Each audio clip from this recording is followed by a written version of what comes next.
bonsoir à tous. Très heureux de vous retrouver en cette journée, soirée printanière. Et au nom de Hervé Lemoine, maintenant président du Mobilier National, puisque nous avons changé de statut, nous sommes établissement public, je vous souhaite la bienvenue, à ces rencontres des Gobelins pour ce renouveau printanier. Et avec, évidemment, pour célébrer ce renouveau, l'art culinaire qui, évidemment, réveille toujours nos papilles et nos plaisirs. Et évidemment, vous connaissez la formule, maintenant je cède la parole à Pierre Saner, qui sait si bien faire, si bien introduire les séances, et nous nous retrouverons à la fin pour des questions et autour d'un verre de l'amitié. Voilà, très bonne soirée et à tout à l'heure. Bonsoir à toutes et tous. Merci beaucoup d'être là, alors qu'effectivement il fait un très joli coucher de soleil printanier et qui va se poursuivre. Des petites mises en garde, mises en garde. Je veux dire que vous l'avez vu, un format un peu différent. Ce ne sont pas les communications les unes après les autres. On s'est proposé et décidé à organiser une table ronde, ce qui va supposer un dialogue, une discussion à laquelle, bien entendu, vous serez tous invités pour échanger autour de cette rencontre, autour du modèle culinaire. Par ailleurs, on se donne 1 heure exactement, donc on va avoir à peu près 3/4 d'heure de discussion, puisque les uns et les autres ont des obligations qui vont nous obliger à partir pour certains d'entre les intervenants à 19h15 au plus tard. Voilà, ceci étant dit, c'est vrai que c'est toujours un plaisir et que cette idée de changer un peu de format doit nous permettre d'avoir un échange vivant, d'avoir un dialogue, et que les rencontres, vous le savez, sont ces rencontres des Gobelins sont une sorte de répétition de plaisir, d'actualité, puisque là nous avons la joie d'avoir avec nous une chef cuisinière dont le restaurant a ouvert il n'y a pas si longtemps et qui est à 2 voire 3 pas de la Manufacture des Gobelins, donc on en reparlera aussi un petit peu, qui est, vous verrez, un très bel endroit du nom de Nosso. Donc Alessandra Montagne est là parmi nous ce soir et je l'en remercie très vivement, d'autant plus que c'est une journée, vous le savez, mais elle le sait aussi pour des raisons différentes, très, très particulières, on dira tout à l'heure. On a le plaisir également d'avoir à ma gauche immédiatement Bruno Loriot, qui préside l'Institut européen d'histoire et de culture de l'alimentation à Tours, et est également historien, médiéviste et spécialiste des cultures alimentaires, qui a co-dirigé avec Kylian Stingel également, là, et je préciserai après les biographies de façon plus complète, cet ouvrage, le modèle culinaire français, dont je précise le titre dans son intégralité, le modèle culinaire français, diffusion, adaptation, transformation, opposition dans le monde du XVIIe au XXIe siècle. Donc vous voyez, l'ambition, certes, c'est le fruit ou le produit d'un colloque qui s'est tenu il y a quelque temps à Tours, mais l'ambition, elle est d'appréhender ce sujet du modèle culinaire sur la longue durée, comme le souhaitent les historiens et l'exigent, donc près de 5 siècles, XVIIe, XXIe siècle, ce n'est pas rien. Et puis une ambition sur un espace mondial, puisqu'on va être à l'échelle de la planète, avec dans cet ouvrage qui peut-être circulera par la suite, vous verrez qu'il y a des approches du monde entier, ou presque, de Taïwan, en Angleterre, et puis on développera également par la suite. Et là nous aurons l'expérience, ou en tout cas l'appréhension de ce modèle culinaire par une franco-brésilienne ou une brésilienne installée en France, ce qui nous permettra de voir aussi un peu l'importance de la diffusion de ce modèle culinaire. Donc faire dialoguer 2 approches, une approche théorique, académique, et puis une approche plus... Alors on a voulu que ce soit des travaux pratiques, mais ça pour plus tard, 18h c'est un peu tôt, pour passer aux travaux pratiques, mais en tout cas on aura l'expérience et la façon dont est perçue et dont est modelée cette culture culinaire en France. Et puis voir comment elle coïncide aussi avec une certaine, j'ose le mot, une certaine éthique qui anime le restaurant Nosso. Mais pour commencer, et peut-être je vais laisser la parole à Bruno Loriot pour avoir effectivement cette dimension historique, interroger le modèle culinaire, alors sans faire trop conférence universitaire, on peut se demander en quoi est-ce un modèle, en quoi le modèle culinaire français est-il le nom? De quoi est-il le nom? Ou de quoi n'est-il pas le nom? Est-ce que c'est la gastronomie française? Est-ce que c'est la haute cuisine? Est-ce que c'est le repas gastronomique des Français? Est-ce que c'est des savoirs, des gestes? Est-ce que c'est cet ensemble? Comment on peut, pour situer un petit peu le cadre, commencer par cette sorte de définition du modèle culinaire avec la profondeur historique que Bruno, tu connais particulièrement bien. Peut-être avec ce micro.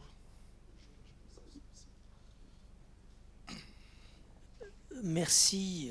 Bonjour d'abord à tous et à toutes. Merci à Pierre et à la Mission française du patrimoine et des cultures alimentaires. Donc voilà, avec son président Jean-Robert Pitt qui est présent. Merci à tous de nous avoir invités à parler de cet ouvrage qui vient de sortir, qui est le fruit, comme l'a dit Pierre, d'un processus long de genèse. Je ne dirais pas quelle année exactement a eu lieu le colloque, mais disons il y a un certain temps. Voilà, il y a même, on va dire, un temps certain.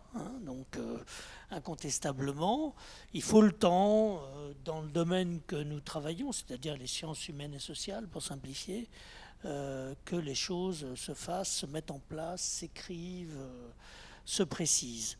Donc, nous sommes mis à deux, Kilian Stingel, donc de l'IEHCA aussi, de l'Institut européen d'histoire et des cultures de l'alimentation, chargé de mission de cet institut, et moi-même, nous avons un peu, donc même beaucoup en fait, coordonné cet ouvrage.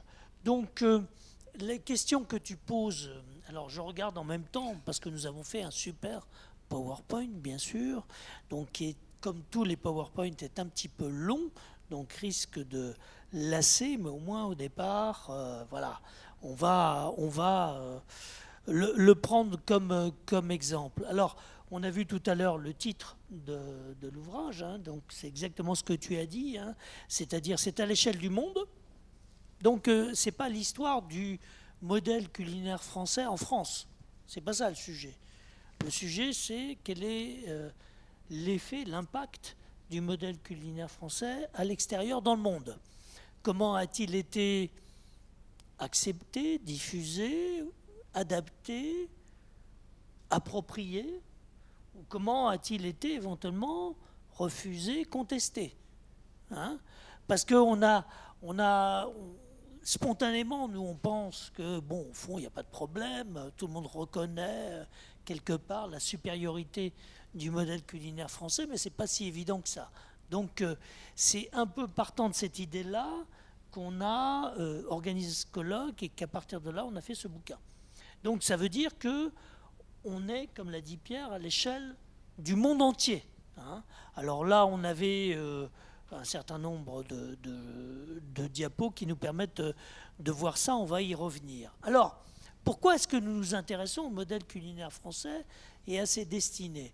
Parce qu'il y a eu effectivement, donc en 2010, l'inscription du repas gastronomique des Français, c'est important, chaque mot pèse, donc du repas gastronomique des Français au patrimoine culturel immatériel de l'humanité.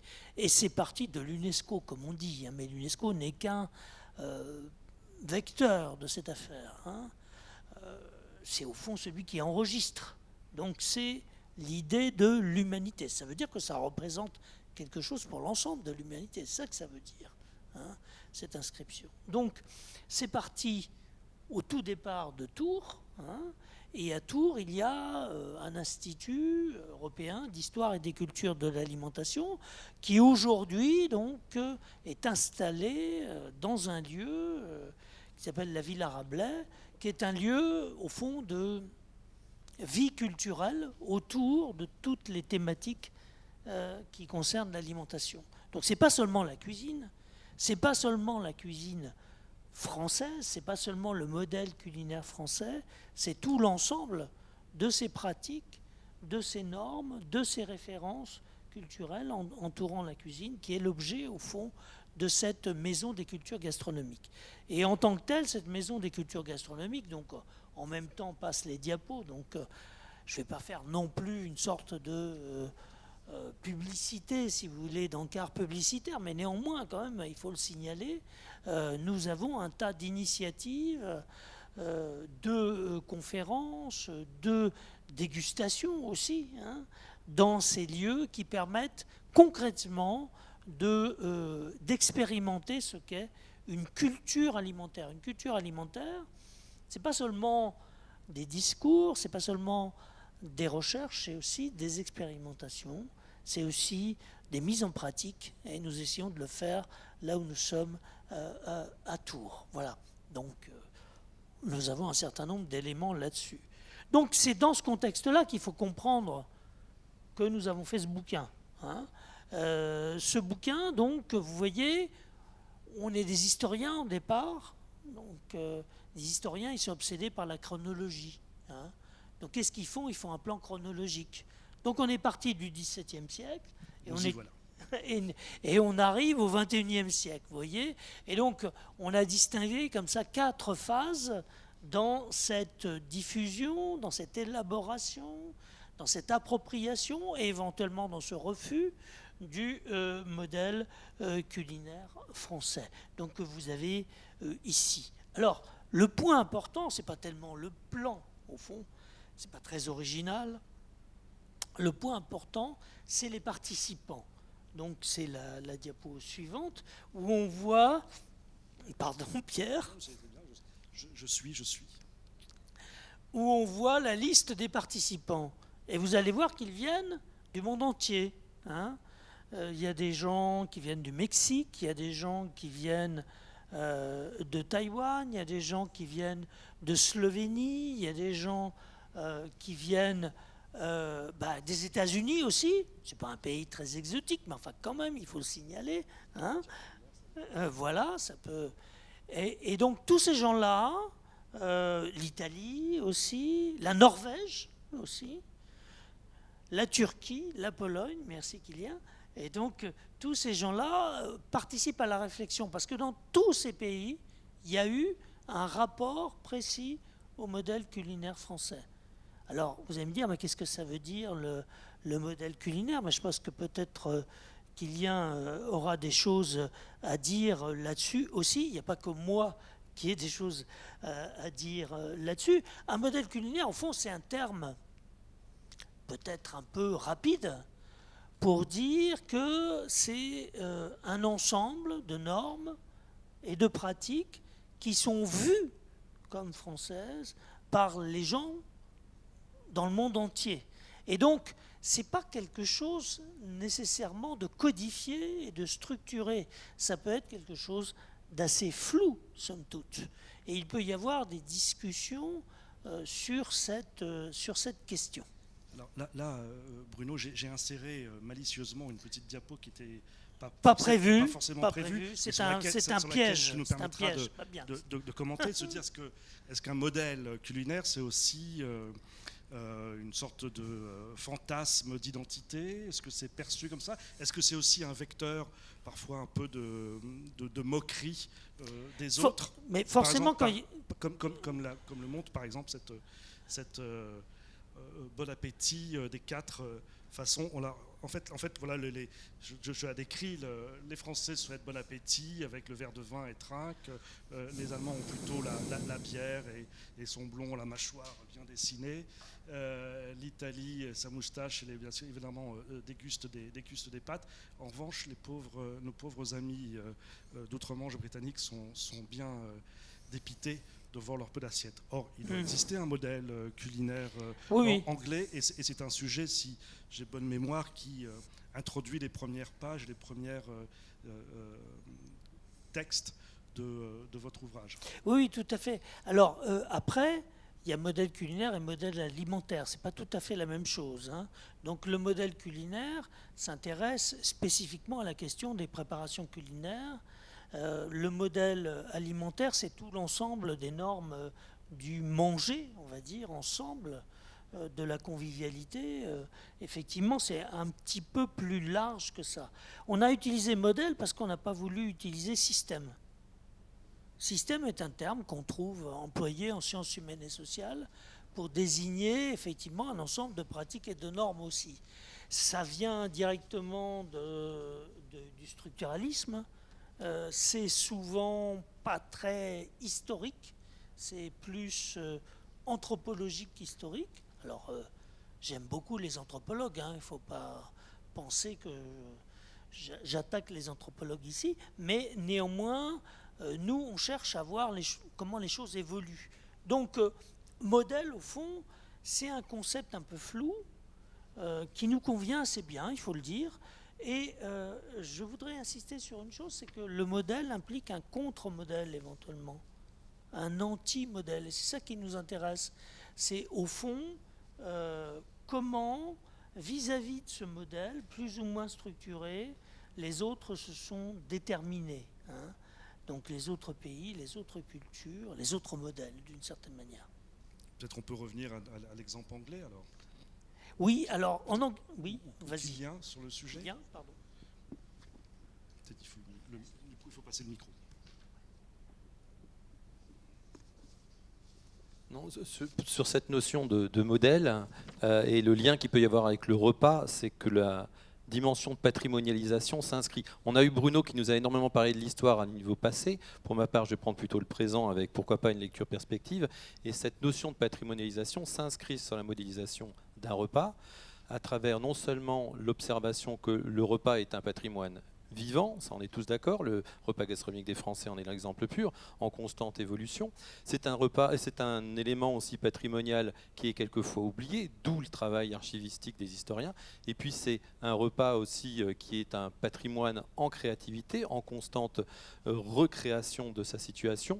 D'où, par exemple, l'événement qui a été cité, Goût de France, où, à l'intérieur de ces différentes lectures du modèle culinaire français dans les ambassades du monde, on a demandé à l'ensemble des chefs d'être créatifs afin de continuer de faire vivre, avec une lecture beaucoup plus perspective, le modèle culinaire de demain. Donc, pour reprendre l'illustration que tu avais précédemment, Pierre, mais c'est pas grave, ne reviens pas dessus. Moi, ce qui m'interpelle, c'est peut-être aussi la datation de cette illustration.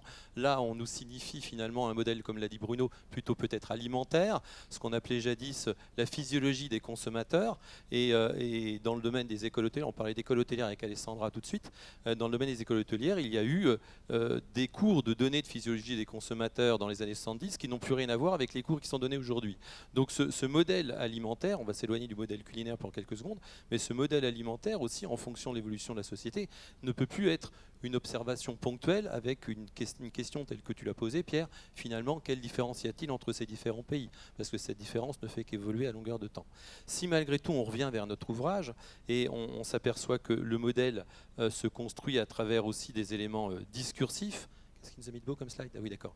Justement, à travers des éléments discursifs, c'est un modèle qui non seulement se construit à travers les termes qu'on rajoute à longueur de temps à l'intérieur de chacun de nos pays, mais aussi qui construit les consommateurs dans leur lecture même du modèle. En cela, on a Catherine Madruguer, par exemple, qui nous a soumis l'hypothèse que le modèle américain, grâce aux éléments inclus issus de la France, amène une lecture d'un modèle discursif avec des atouts d'authenticité, des atouts également de résistance, alors que les atouts techniques sont plus observés par Özge Samansi sur le modèle turc et les notions de transmission qu'on évoquait tout de suite sont plus observées par la chercheuse taïwanaise qui, elle, observe justement la relation qu'il peut y avoir entre le mode de formation, de transmission du modèle culinaire français en Taïwan.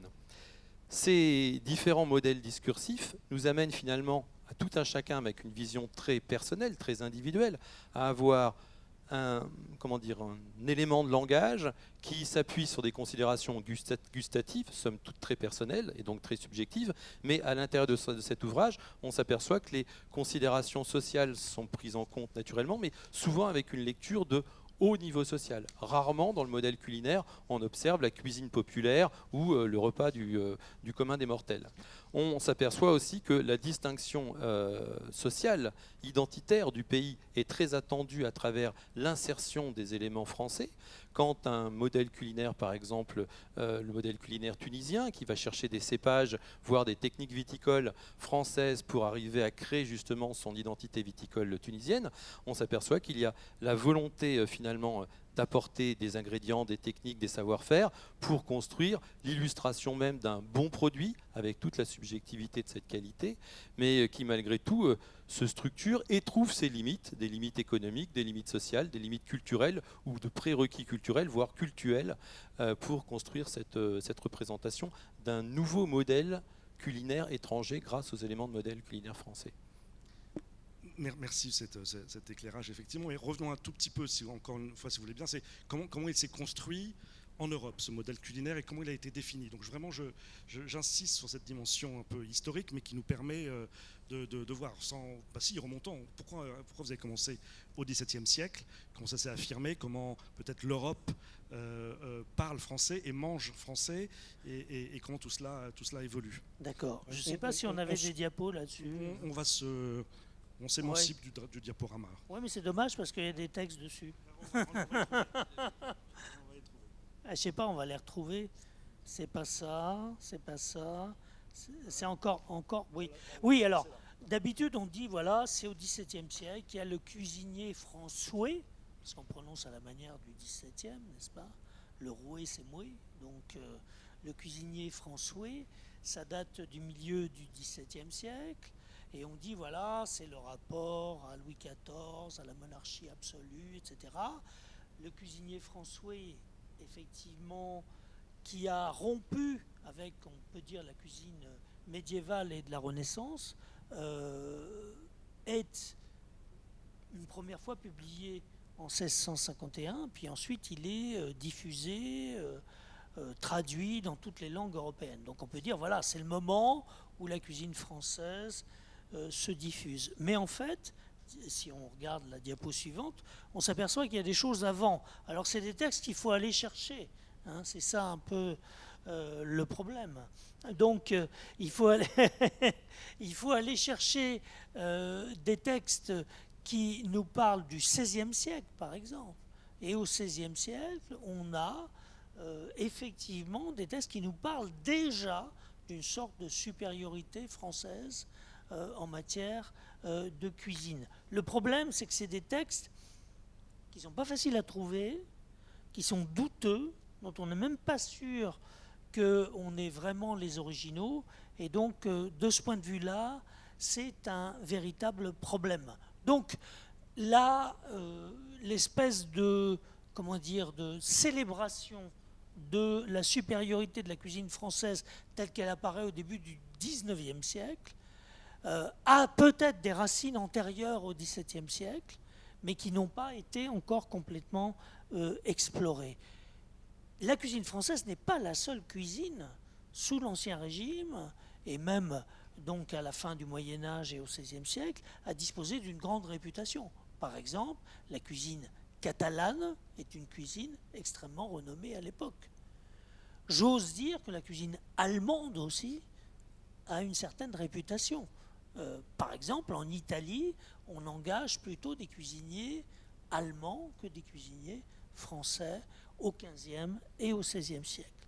Donc, c'est loin d'être assuré, mais c'est loin d'être aussi simple que ce qu'on l'a dit. Hein. L'importance de la cuisine française n'est sans doute pas liée uniquement à la monarchie absolue et à Louis XIV. Il y a peut-être une histoire à revoir, une histoire à refaire. Nous avions pris le parti de commencer au XVIIe siècle. Peut-être nous avions tort. C'est une question dont il faudra discuter. Pour autant, ce que l'on voit dans la diffusion du modèle culinaire, donc alors, la cuisine française s'impose en Europe, elle s'impose, semble-t-il, aussi par ce que vous appelez les passeurs et les vecteurs. Quels sont ces vecteurs? Est-ce que ce n'est pas les mêmes, c'est-à-dire la traduction de livres de cuisine, de livres de recettes, les cuisiniers eux-mêmes, le voyage des cuisiniers, et ce qui nous permettra de voir aussi à l'époque actuelle et contemporaine, comment cela aussi évolue. Donc quels sont ces passeurs, comment on peut illustrer aussi cela. Tout à fait. Alors, je ne sais pas, peut-être... Après, Alessandra prendra la parole bien volontiers. Alors, pour l'Angleterre, on sait qu'il y a des cuisiniers français, qui exercent leur profession en Angleterre dans le cadre d'hôtels aristocratiques. C'est le cas notamment à partir du XVIIIe siècle. Ça, c'est frappant. Mais ce qui est frappant aussi, c'est que, au fond, les recettes françaises, elles anticipent cette arrivée des cuisiniers français en Angleterre. Donc il n'y a pas un lien direct. Il y a une sorte de première diffusion. Après, il y a un personnage qui a été illustré particulièrement par Catherine Magruder, que tu as cité tout à l'heure, Kylian, qui est Édouard de Pomian. Édouard de Pomian, c'est quelqu'un qui est très bien connu.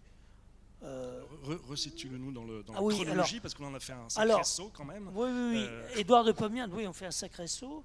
Édouard de Pomian donc, est né à la fin du 19e et il a été actif surtout dans la première moitié du 20e siècle.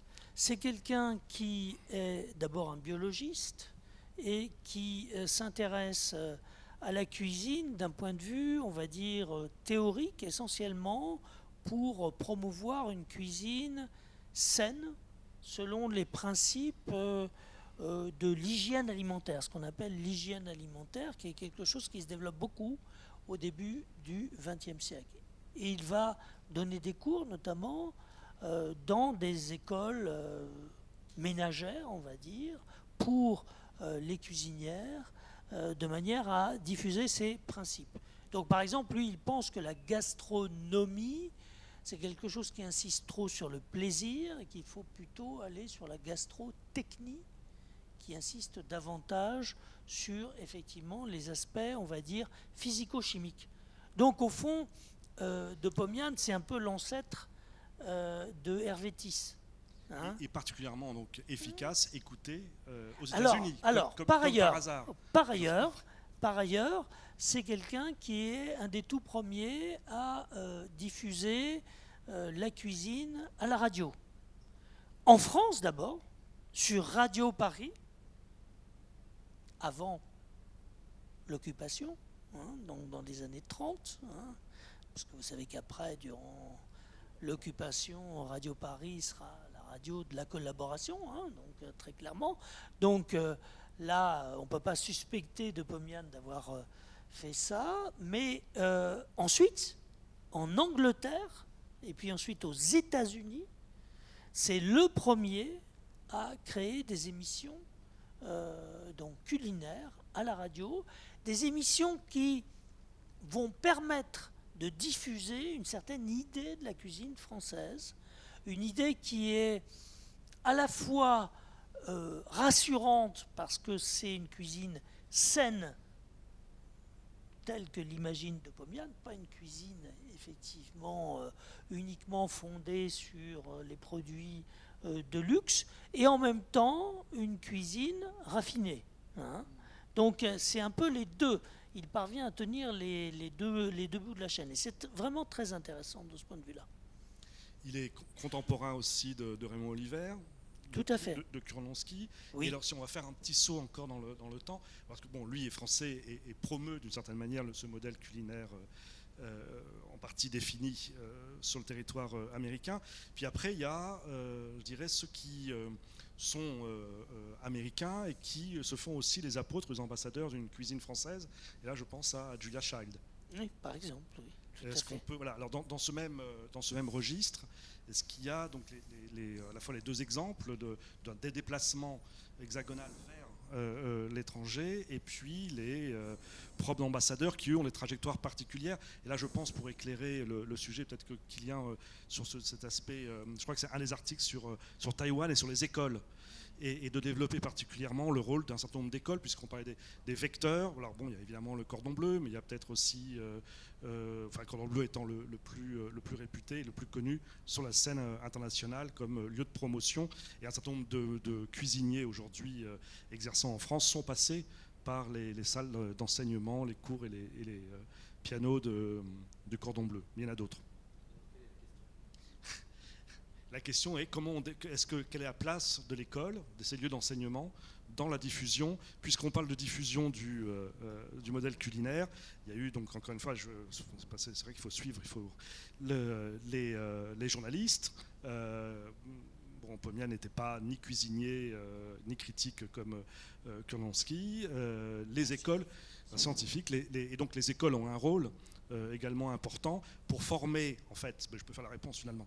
Je vais te la donner, la réponse. Mais c'est vrai que Pommian était avant tout sur une notion d'école populaire, on dirait aujourd'hui, contrairement aux autres vecteurs de l'enseignement alimentaire ou culinaire, que sont l'enseignement professionnel, les écoles hôtelières, voire l'enseignement agricole, qui transmet aussi des valeurs culinaires, et puis l'enseignement primaire et secondaire. Tu as évoqué l'Angleterre tout à l'heure, Pierre, l'Angleterre qui est quand même un des rares pays à enseigner la cuisine à l'intérieur de ses programmes de formation de l'enseignement secondaire, ce que nous ne faisons pas encore, sauf il y a encore quelques années en enseignement technique, l'EMT dans le collège qui enseignait légèrement la cuisine, mais c'était vraiment quelque chose de très succinct. Et aujourd'hui, ce savoir culinaire et alimentaire est enseigné malgré tout dans les programmes de l'école primaire, d'une manière très légère aussi, mais surtout par le biais de la sincérité et de la sensibilité des enseignants, et non pas par le biais d'un programme ou d'un référentiel de formation qui coordonne les choses. Hormis cela, les acteurs, les prescripteurs de la diffusion sont aussi essentiellement quand même la diffusion de la table familiale au quotidien, de la table sociale à l'intérieur des échanges que peuvent avoir des employés d'une même entreprise, voire dans un arbre hiérarchique où un supérieur peut faire découvrir à ses subalternes ce qu'il a découvert au restaurant ce midi en mangeant. Donc on a cette notion de transmission naturelle, de diffusion naturelle qui se fait. Maintenant, sur la notion des écoles hôtelières de grandes marques, comme tu voulais en parler, telles que Ferrandi ou Cordon Bleu, on sait qu'on a la joie que ce soit non seulement des marques qui sont sorties de notre escarcelle et qui ont su se développer, mais elles ont su aussi très rapidement collaborer avec les acteurs du territoire pour donner cette mixité des modèles culinaires français adaptés aux modèles culinaires des différents territoires présents, tout en exportant malgré tout des références de la cuisine française avec les meilleurs ouvriers de France, qui créent dans cette diffusion une transmission d'un idéal du modèle culinaire. Chacune de ces écoles, comme chacun des prescripteurs, des transmetteurs de ce modèle, crée une forme d'idéal qu'on tente de transmettre, voir à l'intérieur de cet idéal créer une forme de nuage de concept qu'on va appeler l'idéalisation du modèle culinaire. Et rappelons quand même la définition du mot idéal, ça peut être non seulement une limite, mais ça peut être aussi, à l'inverse, une notion d'extraordinaire, un idéal. Donc dans les deux cas, une famille comme un acteur professionnel de l'enseignement peut arriver à transmettre un idéal de ce modèle culinaire sous un aspect très positif, très lumineux, comme sur un aspect très nébuleux et très fragile.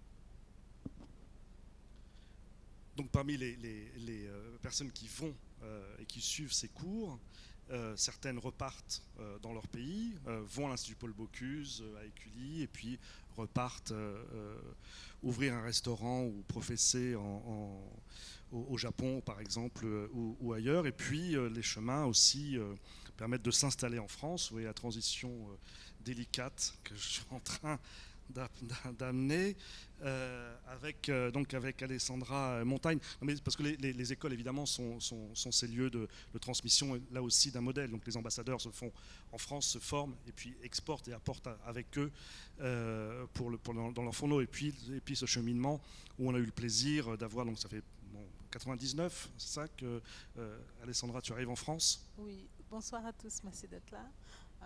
Oui, je suis arrivée en France en 1999. J'ai découvert donc la cuisine française, ce patrimoine incroyable. Mais c'est vrai que je n'avais pas tout de suite compris l'ampleur en fait de la cuisine française et tout ce que ça pouvait comporter, parce qu'on n'a pas ça forcément au Brésil, on n'a pas accès à ça quand on ne fait pas partie d'une certaine classe sociale très aisée. Et ce n'était pas mon cas. Donc j'ai commencé à apprendre en France, je trouvais ça absolument incroyable, l'art de la table, la façon de manger, et je me suis intéressée à ça de plus en plus. Je me suis inscrite à l'école hôtelière. D'abord c'était une passion, la cuisine, ça m'a pris comme ça dans les veines, comme une passion terrible. Et j'ai passé ma vie à lire des livres de cuisine et regarder des tutos sur YouTube, donc je me suis inscrite à l'école hôtelière. J'ai eu le bonheur de tomber sur une très bonne école. Pour la citer. Oui, on peut la citer. Donc j'étais à Jean Drouin dans le 17e. dans un très bon lycée hôtelier. J'ai fait d'abord un CAP cuisine, ensuite un CAP pâtisserie, et je me suis formée auprès des grands chefs tels que William Ledoy, qui a une vision de la cuisine. William Ledoy, qui est aussi peut-être, dirions-nous, un ambassadeur de cette capacité à... Alors, ce sera un autre sujet, appropriation ou intégration. Oui. William Ledoy a ses cuisines, enfin ses restaurants, The Kitchen Gallery, The Kitchen Gallery Bis, et puis pour ceux qui sont pas très loin d'ici, sur le boulevard Saint-Germain, le Terre. C'est ça, très très Kitchen bon Terre. restaurant, oui, Kitchen Terre. Et donc il interprète la cuisine française à sa façon à lui, et c'est exceptionnel. Ensuite, j'ai travaillé avec Adeline Grattard, pareil, qui a une interprétation de la cuisine française bien à elle, avec pas mal d'Asie. Bon, ça restait quand même dans la fusion. Et en sortant de tout ce bagage, de cet apprentissage, il s'est passé quand même, enfin, j'ai ouvert mon propre restaurant au départ, où j'étais quand même un peu dans la lignée, un peu fusion, et je me suis rapprochée de plus en plus du modèle plus français, gastronomique, en côtoyant des chefs comme Alain Ducasse ou Yannick Aleno, où là j'ai découvert exactement, grâce à cet événement qui est une fois par an tous les mois de mars, le repas gastronomique français dans les ambassades. Et là, j'ai compris, j'étais déjà formée, j'avais déjà mon propre restaurant, et j'ai découvert en fait un univers, parce que enfin bref, voilà, j'ai cuisiné. Le restaurant, le premier restaurant s'appelait Tempero. Tempero, oui. Là aussi, derrière, dans le quartier, entre la rue Louise Weiss et rue Clisson. C'est une Clisson, toute petite rue. Ouais. Derrière la Bibliothèque nationale. Et c'est vrai que il avait pour lui d'être petit, charmant, délicat, chaleureux. Mais je suis convaincu que maintenant Nosso, qui veut dire le nôtre, le en nôtre, portugais, est également un lieu. Et peut-être qu'il véhicule aussi une forme de modèle culinaire. Je vais lire juste ce que j'ai trouvé sur la présentation de la carte. Sur le site, on dit qui n'est pas à jour. Hein, c'est pas grave. En tout cas, ce qu'il dit me plaît. Donc, à la carte, la cuisine française de terroir sera nourrie des diverses influences culturelles apportées par les membres de l'équipe, oui. et on y trouvera un peu de Brésil, évidemment, ici, un peu de Serbie, là, et tu nous diras, du Liban par petites touches, ou encore une pincée d'inspiration du Costa Rica. Donc Nosso, le nôtre, c'est tout ça. C'est tout ça. En fait, Nosso, c'est des gens qui viennent d'ici et d'ailleurs. Nous sommes 14 collaborateurs, donc 5 étrangers. J'ai même la Russie en ce moment. J'ai besoin de laisser exprimer les personnes avec qui je travaille pour qu'elles puissent aussi vivre l'aventure et mettre de ce qu'elles sont dans ce qu'elles font. C'est important qu'elles puissent s'exprimer aussi, et puis ça fait quelque chose d'extrêmement beau en fait, c'est-à-dire j'apprends avec eux, ils apprennent avec moi, et au final le client a tout à gagner. Donc ça, c'est ma façon de travailler chez Nosso. Pour vous mettre en appétit, je vais passer quelques... Elle n'a pas vu non plus le diaporama, Alessandra, donc on découvre. On reviendra sur la façon, c'est la vue du restaurant, sur la façon dont les produits peut-être aussi sont, comme on dit, sourcés, d'où viennent-ils. Peut-être que si tu vois, tu peux peut-être... Oui, alors j'ai fait quasiment 90% de mon sourcing en région parisienne. J'ai travaillé avec la ferme de Saint-Denis, j'ai travaillé avec une entreprise qui s'appelle Biovore, qui va chercher en région parisienne et qui me ramène ça chez Nosso. Là, par exemple, c'était fait pendant le confinement. J'étais à la maison et j'ai continué à faire travailler mes producteurs parce que je faisais livrer les cajots en bas de l'immeuble. J'ai distribué dans toute la rue. J'ai mis des petites affiches. Aidez-nous à faire vivre nos producteurs de région parisienne. Ils ont besoin de nous. Et toute la rue a acheté des petits paniers. Donc j'étais l'épicière de la rue. Et c'était très sympathique. Et je faisais des petites recettes pour leur donner des fiches avec des photos. Et puis au final, on les a utilisées après. C'était très sympathique. Là, du coup, c'est chez Nosso. J'ai fait un travail avec zéro gaspillage. Je jette absolument rien. J'ai pas de poubelle dans ma cuisine. On a mis un compost. J'ai mes fermiers qui viennent une fois par semaine, qui récupèrent le compost et qui me ramènent un bac propre et vide pour pouvoir en remplir dans la semaine. J'utilise ces asperges que vous voyez par exemple. L'année dernière, je les ai épluchées, j'ai fait de la lactofermentation avec la peau que j'utilise en ce moment pour faire une petite mayonnaise, des petites sauces et c'est absolument délicieux. Donc voilà, tout est réutilisé, tout est gardé, j'ai des bocaux avec mes herbes de l'été que je sèche pour utiliser en hiver. J'ai mes fleurs, je fais mes cueillettes une fois par an, je pars en montagne, je récupère tout ce que je peux, mangeable. Je sèche, j'utilise toute l'année, donc j'ai des fleurs toute l'année dans ma carte. Donc voilà, c'est la façon Nosso de travailler. Est-ce que ça s'inscrit dans le repas gastronomique français ou dans la cuisine française? Des Français. Alors, quant au modèle culinaire, moi, il me semble que tu es probablement une ambassadrice de ce modèle culinaire qui aussi nous a permis d'inscrire sous une forme qui n'est pas exactement, mais qui est une expression du repas gastronomique des Français, puisqu'il est en perpétuelle recréation, en transmission, en perpétuelle recréation. Oui. Donc, peut-être que tu contribues à faire de ce modèle culinaire un espace vivant, accueillant. Exactement. Aujourd'hui, ce que je regrette un peu au niveau de pas mal de restaurants, c'est que ça se perd en fait beaucoup. Il faut peut-être plus insister au niveau de l'école hôtelière, justement, faire un peu de renouveau dans la cuisine, parce qu'on apprend encore avec le Vincent Morel, c'est ça, le livre La cuisine de référence. Bon, c'est un peu... et puis les jeunes sortent de là, ils vont tout de suite faire autre chose, peut-être rénover un petit peu l'apprentissage des jeunes cuisiniers. Je ne sais pas, c'est le moment peut-être de revoir ça, mettre moins de beurre, moins de sucre, avoir un peu plus de modernité.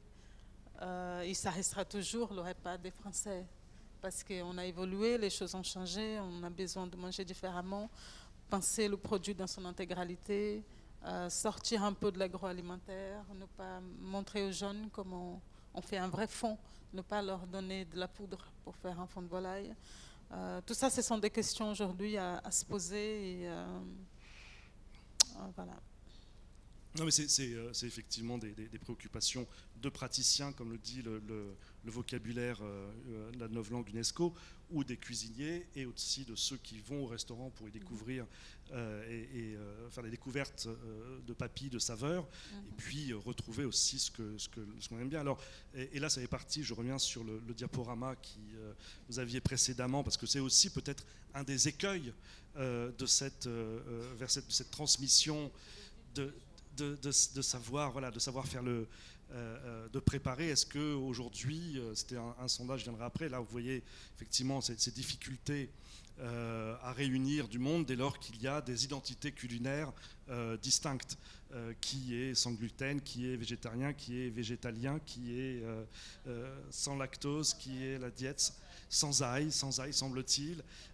C'est grosso modo ce que dit le dessin à votre de droite, qui est donc un Thanksgiving qui est qualifié de dernier Thanksgiving, où on va quand même avoir beaucoup de mal à manger la dinde, puisque personne ne la veut de la même manière, ni alors on pouvait se battre pour différents morceaux, mais ce n'était pas le cas. Pardon, et à gauche, effectivement, on a eu une de l'Express. Je vais laisser la parole à Kylian et à Bruno qui m'arrache le micro.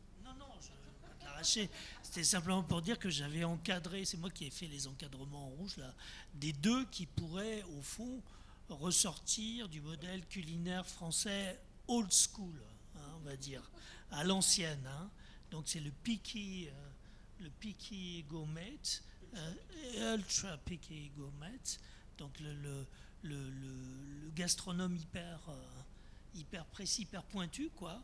Et puis il y a aussi le traditionaliste, hein, celui qui veut que la dinde soit préparée à la manière, voilà. Mais tous les autres, au fond, ils ne sont pas apparemment dans ce modèle culinaire, mais peut-être que justement l'un des enjeux, et c'est ce que vous disiez au fond, c'est l'adaptation à l'intérieur même du modèle culinaire français aux réalités, aux demandes, aux besoins, aux désirs actuelle. Donc, y compris les véganes, y compris tout ça. Et ceux qui n'aiment pas l'ail, visiblement, c'est la nouvelle tendance, hein, les aliophobes, on va dire comme ça. Hein. Donc voilà. Et donc c'est un véritable enjeu, ça. Hein. Nous, on s'est intéressé d'un point de vue d'historien à la manière dont le modèle culinaire français avait été en quelque sorte transformé à l'extérieur, adapté à l'extérieur, mais peut-être qu'il est en train de se transformer aussi à l'intérieur. C'est ça un peu l'enjeu, hein, et je dirais presque le problème, quoi. Voilà. Mais pour reprendre ce que dit Alessandra, de devoir réformer finalement ce qu'on tente de transmettre comme modèle, un individu qui n'a pas voulu contribuer à cet ouvrage, qui est Jean-Paul Sartre, disait le goût est une donnée irréductible, il faut sans cesse l'interroger dans L'être et le néant en 1948. Et l'interroger pour pouvoir le faire évoluer. Et sa copine, Simone de Beauvoir, disait quant à elle, toute nourriture est un symbole. Et quand on écoute les deux, on s'aperçoit qu'il faut interroger les deux éléments pour s'apercevoir que tout est une question d'individualité. Il est impossible finalement d'arriver à créer un modèle unique, universel, absolu pour l'ensemble. La notion de modélisation s'effectue au picto par individu. D'où finalement cette finalité où ils ont beau vivre la notion de modèle du repas en le partageant, mais toujours avec une attente très personnelle. Avec, malgré tout, si tu veux passer au slide suivant, je vois que tu avais envie d'y venir. Elle m'intrigue, les quatre qui suivent. Une lecture d'un modèle culinaire un peu occidentalisé. Oui, je sais bien, Norman Rockwell, donc Thanksgiving, Freedom from Want, qui était une commande des États-Unis en 1942 pour signifier le modèle américain à travers 4 valeurs, 4 libertés. Celle-ci représente finalement la liberté d'agir. Attends voir, Pierre, sur cette illustration, ce qui est important d'observer dans cette lecture du modèle, c'est toutes les caricatures et toutes les symboliques justement qui ont été signifiées, que ça soit l'image du patriarcat, désolé pour le 8 mars, mais la matriarche est présente dans une illustration de l'époque. L'image même du produit central qui, théoriquement, on pourrait imaginer, compte tenu qu'il est vraiment au centre, pourrait être la dinde, objet du jour. Pour autant, si on regarde bien le regard des différents individus, ce qui conçoit même ce repas, c'est le fait de partager ce moment. On voit bien qu'ils sont plutôt en train de profiter du moment de partage, des diffusions, d'échanges entre eux, plutôt que de l'observation d'éléments principaux. Hormis cela, naturellement, on peut observer la notion du puritanisme ambiant à travers la couleur blanche et la présence de l'eau, voire l'aura du savoir du patriarche qui va transmettre certainement un savoir-faire technique, compte tenu qu'il a un couteau, une fourchette à côté de lui pour opérer l'épreuve, et il a mis à sa droite la personne la plus jeune de l'Assemblée afin de transmettre justement ce savoir-faire dans ce modèle culinaire. Alors, pour sourire, des petits malins sur Internet se sont amusés à illustrer ce Thanksgiving de Norman Rockwell d'une vision un peu plus 21e siècle, où chacun fait diffuser ce modèle culinaire sur les réseaux sociaux en faisant ce qu'on appelle du food porn, c'est-à-dire une mise à nu de ce moment individuel, intime et sensible, qu'est le repas. Et puis quant au grand-père, il est sur Wikipédia en train d'expliquer à tout le monde ce qu'est Thanksgiving. D'autres petits malins, voilà, d'autres petits malins se sont amusés à aller plus loin dans une relecture sociale finalement du Thanksgiving, avec le KFC et le corned beef qui sont venus remplacer malheureusement la dinde. Mais ce n'a rien de sérieux, c'est purement humoristique. Passons vite ce slide qui est affligeant. Ça me donne l'idée que peut-être les États-Unis auraient dû proposer Thanksgiving comme au patrimoine culturel immatériel de l'humanité, mais comme me faisait remarquer Pierre, ils ne sont plus à l'UNESCO, donc difficile voilà, pour eux de déposer un dossier. Ça va être compliqué maintenant. Donc, mais voilà, il y avait de quoi. Alors, effectivement, ces illustrations sont pleines d'humour et elles rejoignent au fond un peu les détournements de ces quêtes d'identité. Donc l'avenir de notre modèle culinaire français, s'il n'est pas avec le selfie ou dans ces caricatures, à la fois dans sa diffusion à l'étranger. Alors Kylian, tu as évoqué un tout petit peu Good France, mais qui malheureusement, je crois, n'existe plus. Quelles sont les grandes manifestations qui permettent de, alors sans faire de géopolitique ou de gastrodiplomatie, de géopolitique, on peut voir un peu quelles sont les perspectives de notre cher modèle culinaire. Alors une boule divinatoire, on ne sait pas naturellement comment va être l'avenir, d'autant qu'on sait que tous qu'on a une actualité qui est assez changeante, mais si on peut quand même observer le présent, on s'aperçoit qu'il y a une demande d'individualisation, de personnalisation de plus en plus importante concernant la demande des consommateurs. C'est le dernier slide, Bruno, si tu veux y aller. Et il y a naturellement aussi cette lecture ambivalente que nous avons aujourd'hui entre la valorisation du végétal qui est nécessaire et la rébellion, voire le protectorat de l'alimentation carnée. On a des développements qui sont extrêmement marqués pour des enjeux de santé, pour des enjeux de lecture de nos rythmes de vie qui ne cessent d'évoluer aussi. Et puis ce vécu que nous avons eu durant ces dernières années, voire qui pointe encore son nez, du besoin de distanciation physique, jouera peut-être sur la relecture du modèle culinaire de demain, voire au risque qu'il y ait même une distanciation cognitive, c'est-à-dire du savoir, ce qu'il ne faudrait surtout pas. Au contraire, il vaut mieux connaître plus pour maîtriser mieux. Et la durabilité, nous le savons tous, et la lecture à l'environnement et la nature est un besoin qui continuera de se développer en tant que besoin, mais la digitalisation, la numérisation seront aussi à prendre en compte dans la mise en place d'une table pour savoir où poser son téléphone portable, à côté du couteau ou de la fourchette.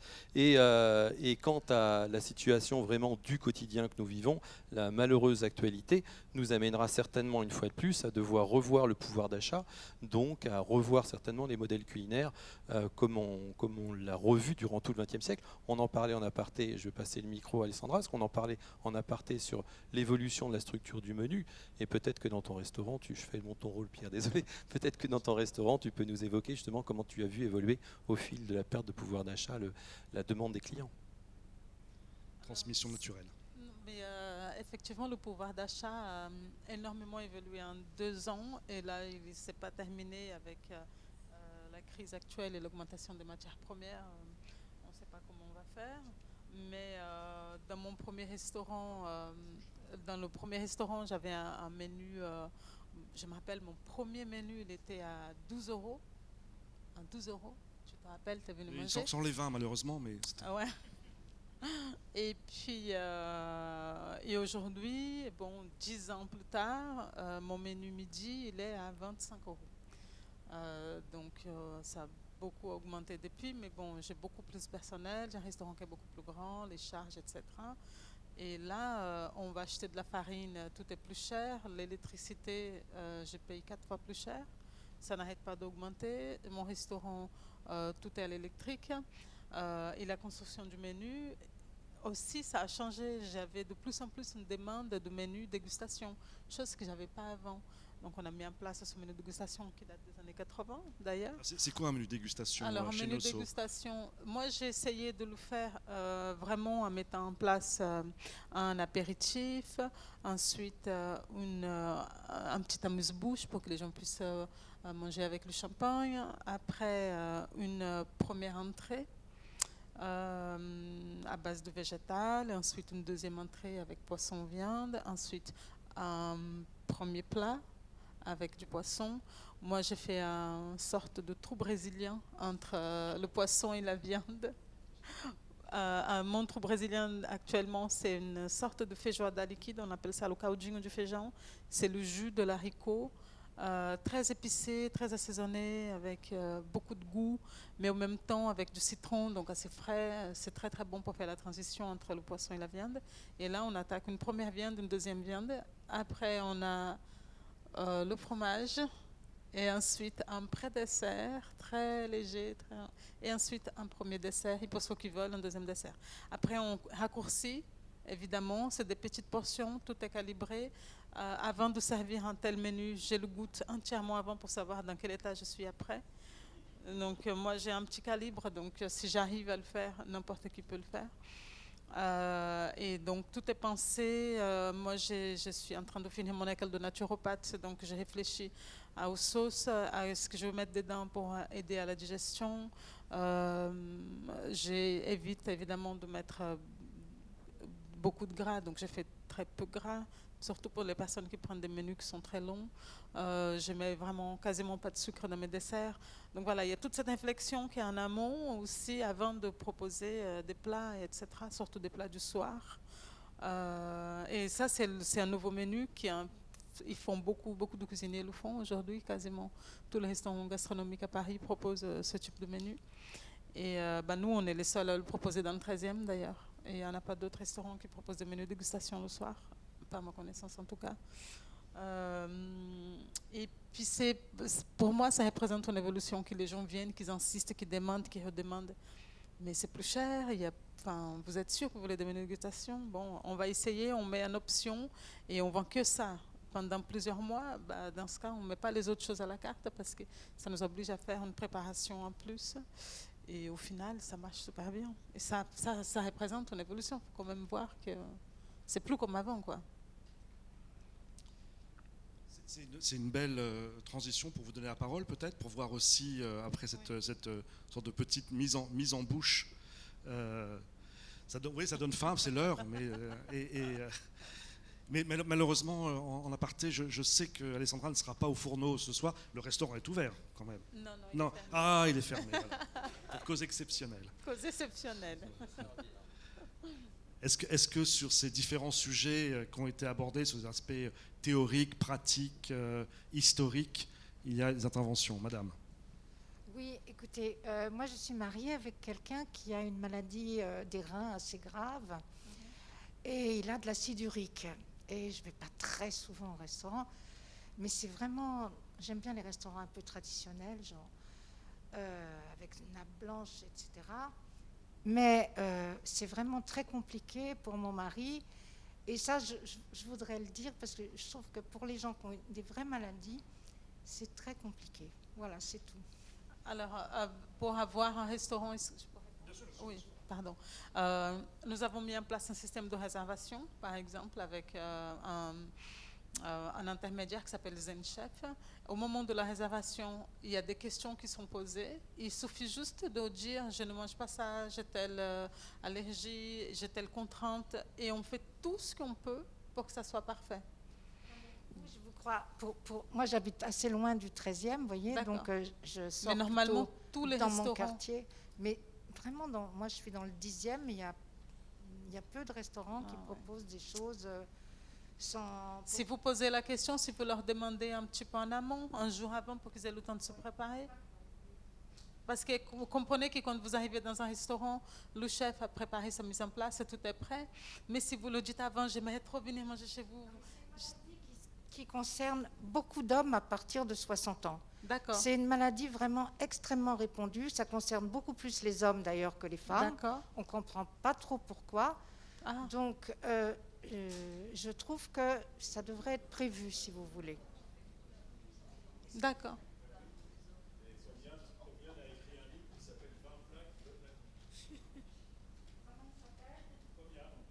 Celui dont on parlait tout à l'heure. Sur Internet, je sais tout ce qu'il faut éviter, vous inquiétez pas.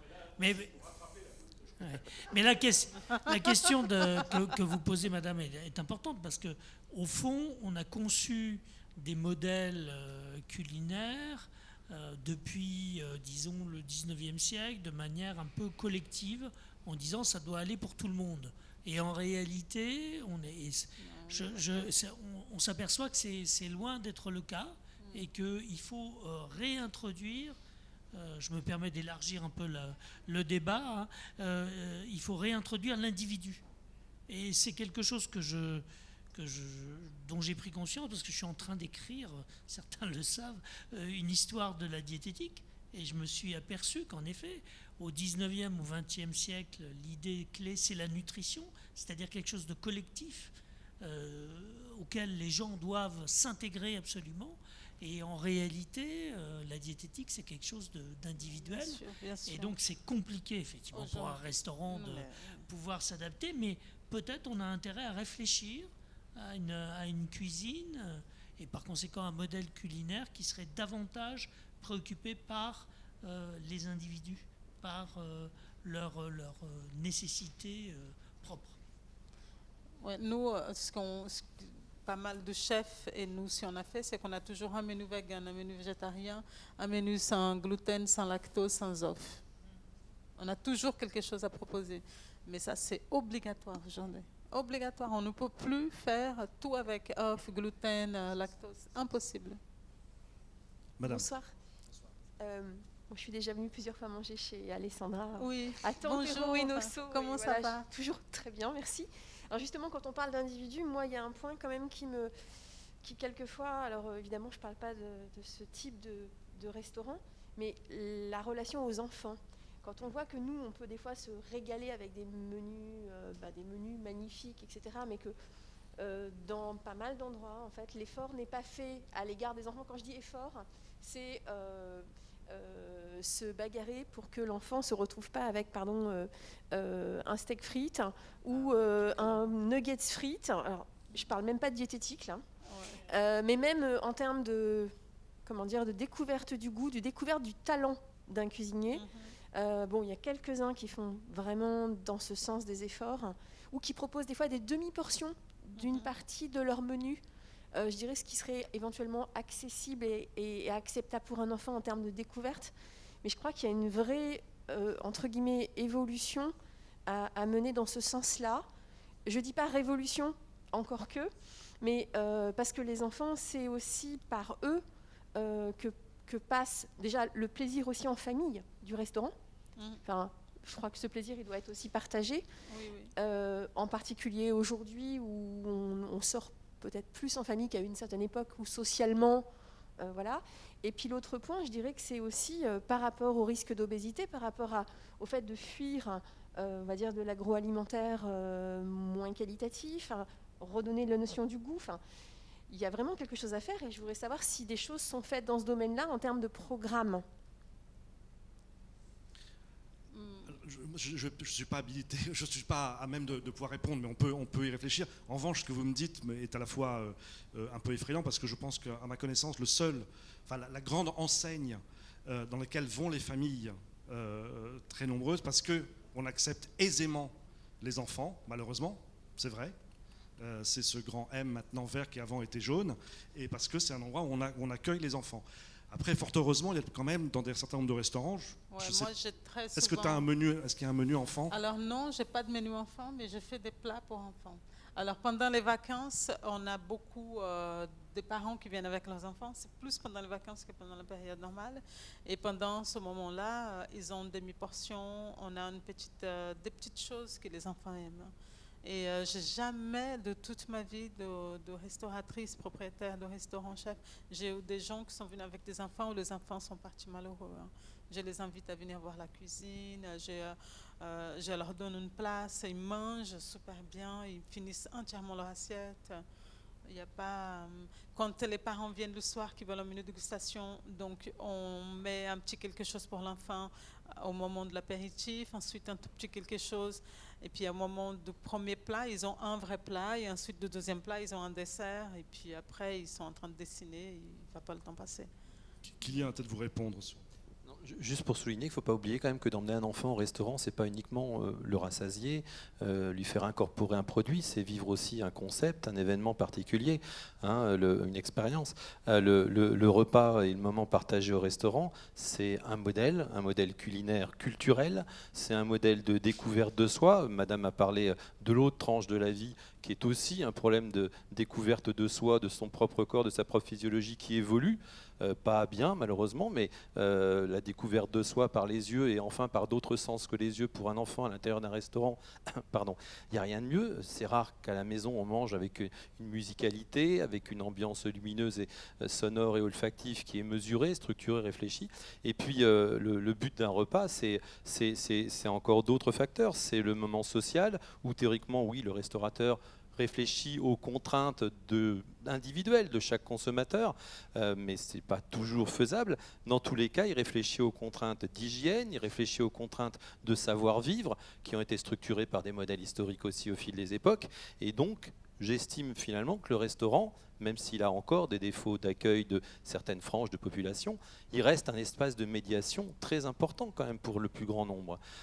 Et n'oublions pas quand même que la fonction même d'un restaurateur, d'un cuisinier, ce n'est pas de distribuer des repas, c'est d'être créatif. Aujourd'hui, on lui demande d'avoir une expression, de transmettre une expression culturelle, voire artistique. Donc s'il exprime une expression, on ne demande pas à un artiste peintre d'exprimer quelque chose en faisant attention à tous les yeux qui pourront le regarder. Ah, et c'est peut-être la dernière question, mais pour l'instant, la dernière intervention. Non, vas-y. Oui, juste pour dire que c'était important quand même, parce que, par exemple, le repas gastronomique des Français, les autres éléments qui sont inscrits au patrimoine culturel immatériel de l'humanité, doivent se transmettre de génération en génération. Donc c'est important, effectivement, que cette fixation ait lieu assez tôt. Donc je pense qu'il y a un vrai enjeu, hein, là, incontestablement.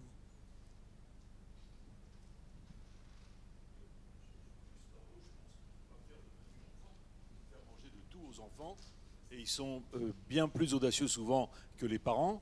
La génération des parents d'aujourd'hui de 30 ans n'est pas toujours très audacieuse quand il s'agit d'abats, quand il s'agit de fruits de mer un peu originaux. Je vois mon expérience personnelle, mes petits-enfants mangent des escargots avec plaisir, pas leurs parents. Mais si on leur explique, en plus c'est drôle de manger des escargots parce qu'on les a ramassés, on les a vus, etc. Ils mangent de la langue de cochon, les parents n'en mangent pas. Donc les enfants sont pleins d'audace à condition qu'on mette en scène évidemment le repas. Tandis que si c'est le sempiternel blanc de poulet avec des mauvaises frites, c'est très ennuyeux d'aller au restaurant. Il faut que le restaurant soit un événement, comme tu dis, Kylian, et qu'on met en scène. Merci beaucoup. Si on est d'accord, on va terminer sur cette note d'avenir, de transmission.